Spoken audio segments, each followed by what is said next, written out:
সুপ্রিয় শিক্ষার্থীবৃন্দ, অনলাইন ক্লাসে তোমাদের স্বাগতম। আশা করি তোমরা সকলে ভালো আছো, সুস্থ আছো। তোমাদের সাথে অনলাইন ক্লাসে আছি আমি রেহানা সুলতানা, প্রভাষক, ইতিহাস বিভাগ, সরকারি হাজীপুর পাড়ার মেমোরিয়াল কলেজ, কামারখন্দ, সিরাজগঞ্জ। গত ক্লাসে একাদশ শ্রেণীর ইতিহাস দ্বিতীয় পত্র থেকে আলোচনা করা হয়েছে এবং সেখানে প্রথম অধ্যায় থেকে আমরা যা পড়েছি তা হলো শিল্প বিপ্লব এবং এর সংজ্ঞা। আজকে আমরা যা পড়বো তা হচ্ছে ইংল্যান্ডের শিল্প বিপ্লবের কারণ। এখানে দেখো, ইংল্যান্ডে কথাটাকে আমি নিচে দাগ দিয়েছি। এর কারণ কি? এটা বোঝা যাচ্ছে যে শিল্প বিপ্লব ইংল্যান্ডে ঘটেছিল।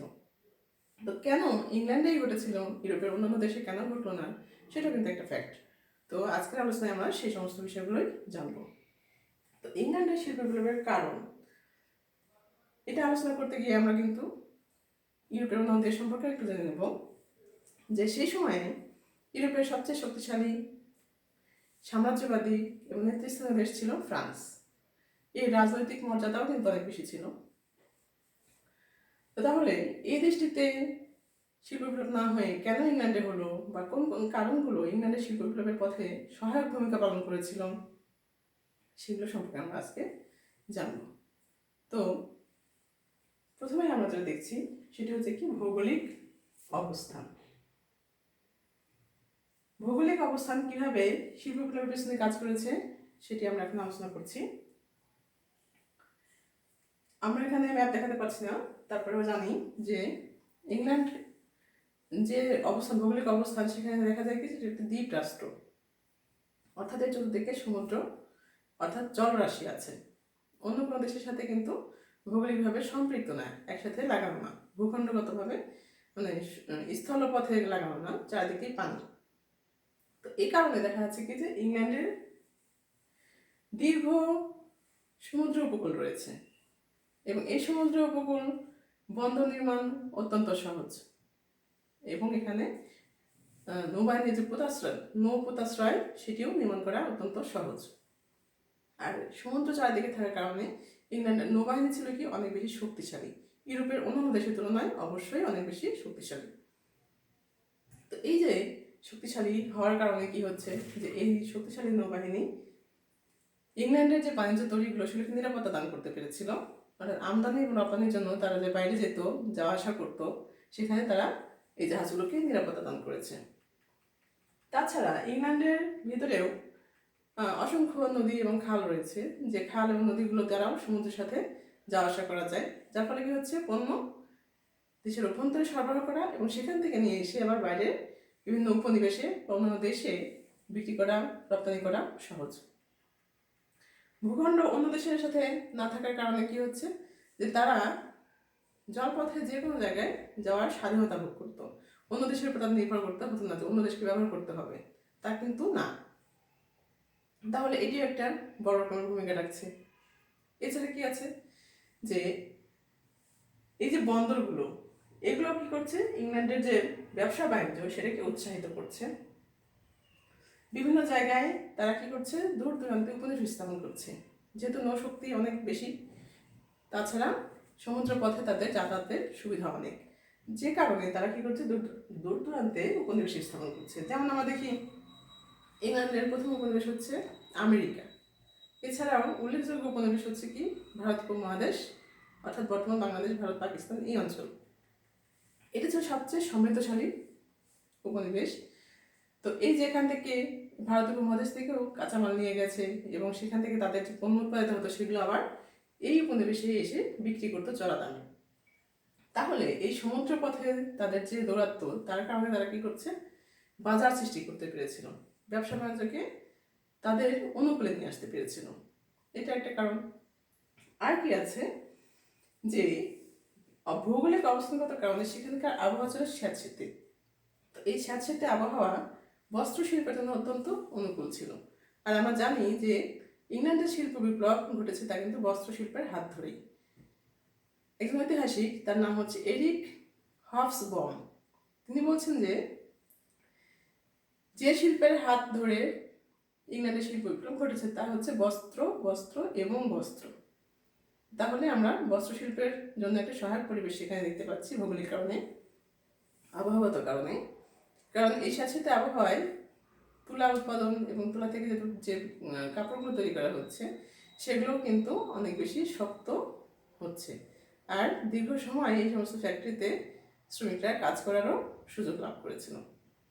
তাহলে ভৌগোলিক দিক থেকে যে আসলে ইংল্যান্ড কতখানি সুবিধা লাভ করেছিল শিল্প বিপ্লবের জন্য সেটা কিন্তু আমরা বুঝতে পারছি। এরপর আছে কি কৃষি বিপ্লব।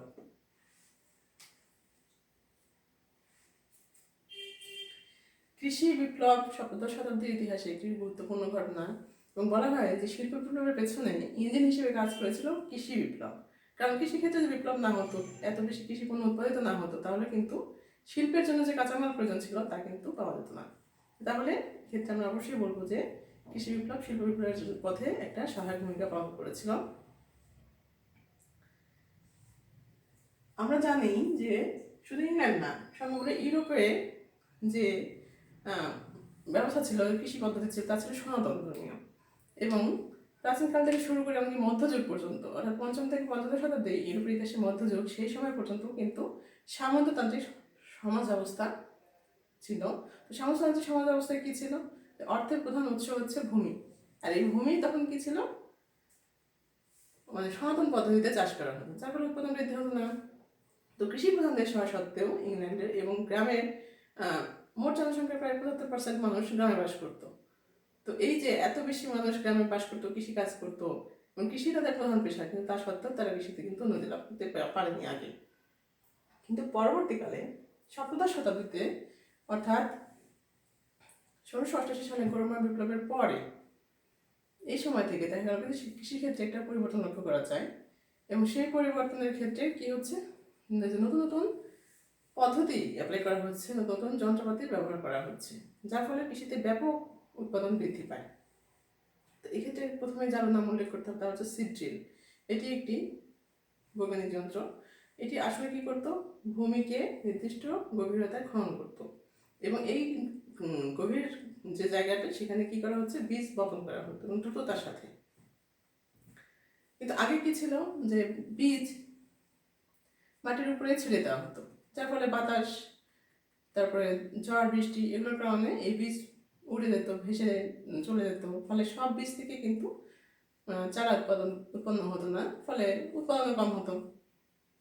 কিন্তু এই সিড ড্রিলের ফলে কি হচ্ছে, মাটির গভীরতায় বীজ দেওয়া হচ্ছে, যার ফলে প্রতিটি বীজই কিন্তু অঙ্কুরিত হচ্ছে এবং এখান থেকে দেখা যাচ্ছে যে প্রায় 99% চারা উৎপাদিত হচ্ছে এবং ফলে কৃষি উৎপাদনও বৃদ্ধি পাচ্ছে।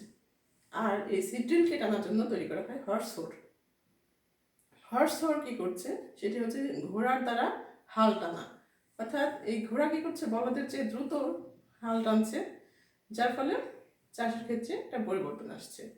এটির ফলে কি হচ্ছে, উৎপাদন ব্যবস্থায় পরিবর্তন এসেছে। এছাড়াও সার ব্যবহার, 1701 সালে এই সময় লাঙল, এটার 1701 সালে সিড ড্রিল আসে, এরপর 1730 সালে লাঙলের ব্যবহার, 1784 সালে ধান মানে ফসল মাড়াই করার যন্ত্র, এগুলোর আবিষ্কার হচ্ছে। এছাড়া সেচ ব্যবস্থা করা হচ্ছে। তো এই সকল কারণে দেখা যাচ্ছে যে উৎপাদন ক্ষেত্রে একটা পরিবর্তন আসছে। কিন্তু পূর্বে যেটা ছিল, সেখানে কৃষি প্রধান হওয়া সত্ত্বেও প্রাকৃতিক দুর্যোগ, পোকামাকড়ের আক্রমণ, এগুলোর কারণে মানুষ কী করতো, অনাহারে, অর্ধাহারে, অনেক সময় দুর্ভিক্ষের সম্মুখীন হতো। কিন্তু পরবর্তীকালে আর সেটির সম্মুখীন হতে হয় নাই, বরং প্রচুর পরিমাণে উৎপাদন হয়েছে। এক্ষেত্রে পূর্বের যে ব্যবস্থা, সেখানে আছে কি, যে প্রতি 2 বছর অন্তর 3য় বছর জমিকে অনাবাদি রাখা হতো। এর ফলেও কিন্তু একটা বছর অনাবাদি থাকার ফলে উৎপাদন হতো না। তো এটাও একটা বড় রকমের বাধা ছিল উৎপাদনের পেছনে।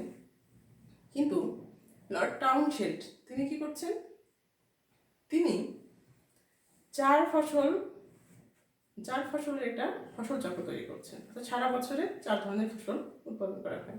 এর প্রথমে ছিল গম, শালগম, বার্লি এবং 3 পাতা বিশিষ্ট যে কোনো গাছ, সেটা জব। তো এর ফলে কি হচ্ছে, জমি অনাবাদি হচ্ছে না, জমির উর্বরতা রক্ষা করা, সংরক্ষণ করা হচ্ছে, ফলে উৎপাদনও বৃদ্ধি পাচ্ছে। এটি একটা। আর আর্থার ইয়াং তিনি কি করছেন, বেষ্টনী প্রথার প্রবর্তন করেন। পূর্বে ছিল যে ইংল্যান্ডের জমি ছিল কি, ছোট ছোট টুকরায় বিভক্ত ছিল এবং সেখানে খোলা মাঠ ব্যবস্থা ছিল, বেষ্টনী ছিল না। কিন্তু আর্থার ইয়াং তিনি যুক্তি দেখান যে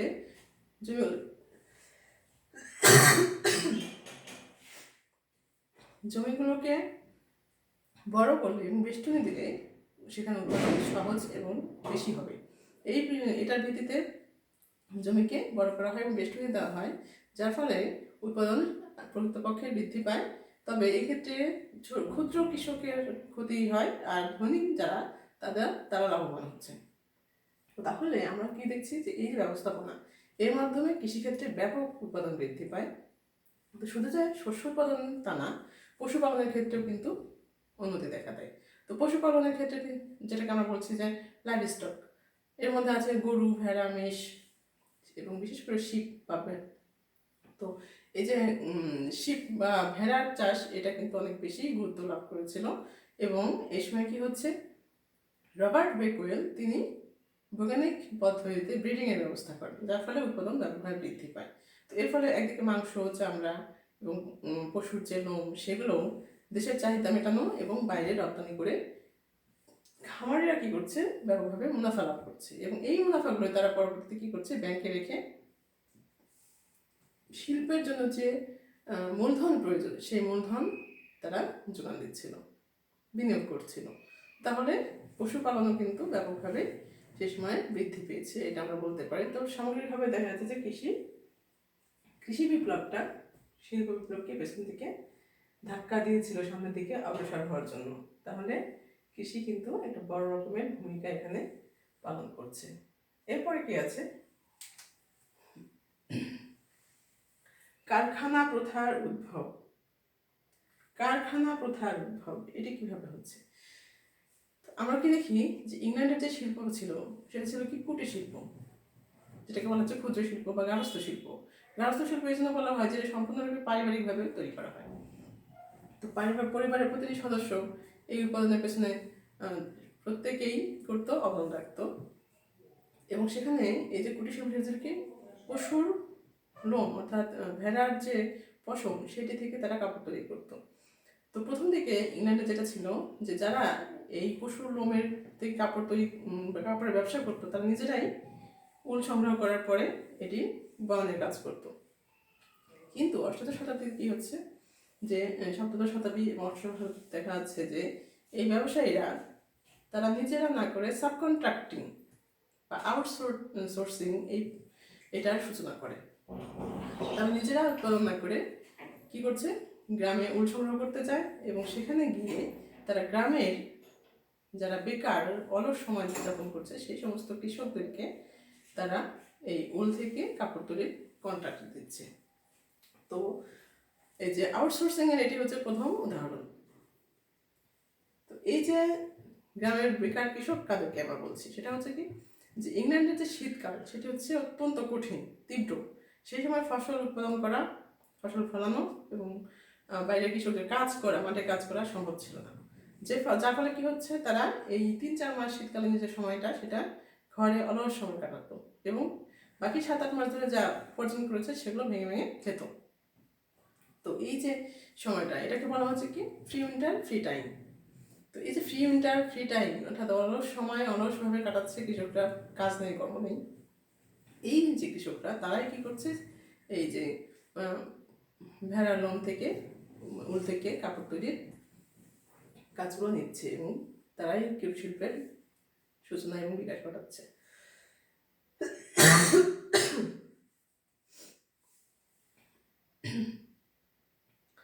তো এই যে ব্যবস্থাটা ছিল এখানে দেখা যাচ্ছে কি সবচেয়ে হালকা যে কাজটি ছিল সেটা ছিল সুতা কাটা। এই কাজটি করতে হতো অবিবাহিত মেয়েদের। আর সবচেয়ে কঠিন কাজ তার বোনা, সেটা ছিল পরিবারের সবচেয়ে স্ট্রং পার্সোনালিটি তার। এই যে আমরা যে একটা প্রতিশব্দ ইংলিশ শব্দ পাই স্পিনিস্টার, এটির যে সূচনাও কিন্তু এই যে অবিবাহিত মেয়েদের জন্য কিন্তু স্পিনিস্টার শব্দটা ব্যবহার করা হয়। এটা কিন্তু এই যে মেয়েদের সুতা কাটা থেকেই এসেছে। তো যাই হোক, এই যে কাজটা তারা করতো এইটি পরবর্তীতে বন্ধ হয়ে যায়। কিভাবে? কৃষি বিপ্লবের ফলে যে পশুপালন ব্যাপকভাবে বৃদ্ধি পায়, ফলে কি উলও বৃদ্ধি পায়। তো এই সময় উলের যে ব্যবসায়ীরা ছিল তারা গ্রামে যাওয়া বন্ধ করে দেয়। তো গ্রামে যাওয়া বন্ধ করে দিলে কি হচ্ছে, এই সমস্ত বেকার কৃষকরা আবার বেকার হয়ে পড়ছে, যারা কিছু কিছু টাকা পয়সা উপার্জন করতো। আবার অনেকে এমন আছে যারা এই কুটির শিল্পের যে অর্থ যেটা পাচ্ছিল সেটাতে উৎসাহিত হয়ে সম্পূর্ণরূপে কৃষিকাজ বাদ দিয়ে দেয়।